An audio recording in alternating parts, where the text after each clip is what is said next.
오늘은 혼인생활이란 이런 것이다 라고 잘 표현을 해준 대법원 판례가 있어서 그 내용을 소개해 드리려고 합니다. 사실 이 판례는 유명한 판례이기 때문에 저도 이혼소송 하면서 자주 인용을 하는 판례거든요. 그래서 그 내용을 좀 말씀을 드리려고 하는데 좀 듣기 쉽게, 이해하기 쉽게 제가 조금 바꿔서 말씀을 드릴게요. 혼인은 서로 다른 인격체가 애정과 신뢰에 기초하여 하나의 공동생활을 하는 결합 조직이다. 민법은 부부가 동고동락하면서 정신적, 육체적, 경제적으로 협조하며 공동생활을 해야 할 의무가 있다라고 명시하고 있다. 그런데 인간으로서 단점이나 결함이 없는 사람은 극히 드물다. 따라서 혼인 생활을 하는 도중에 부부 중에 한 명이 또는 둘 다 인격적인 약점이 드러나서 그로 인한 갈등과 불화가 생기는 건 당연히 예상을 할 수 있는 것이다. 그러니 부부가 협조해서 이것을 극복할 필요가 있다.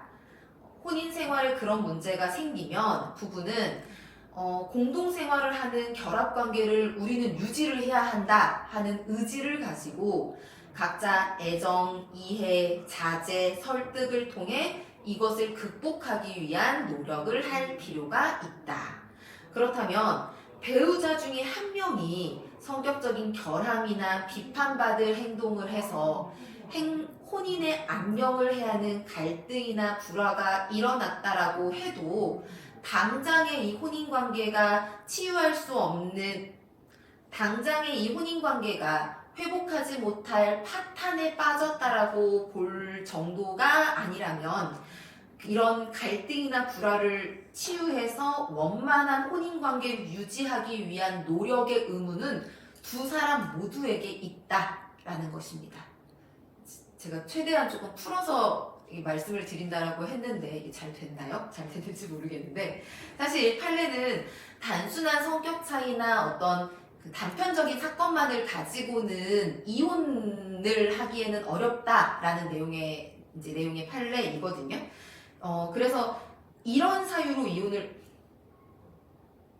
앞에서 말씀드린 것처럼 갈등과 불화가 있을 때 이것을 극복하기 위해 노력을 하는 것은 그 문제를 일으킨 사람한테만 있는 것이 아니라 두 사람 모두에게 노력을 할 의무가 있다라고 보고 있습니다. 따라서 단순한 성격 차이나 단편적인 사건만을 가지고 이혼을 청구하는 경우에는 이혼을 청구하는 쪽에서 이것을 극복하기 위해서 노력을 다 했다라면 모르겠지만 그런 노력을 하지 않은 채 이혼 청구를 하는 경우에는 이혼이 받아들여지지 않을 가능성이 높고요. 만약에 상대방도 이혼을 원해서 이혼 청구가 받아들여진다고 하더라도 위자료 청구는 인정되지 않을 가능성이 높습니다.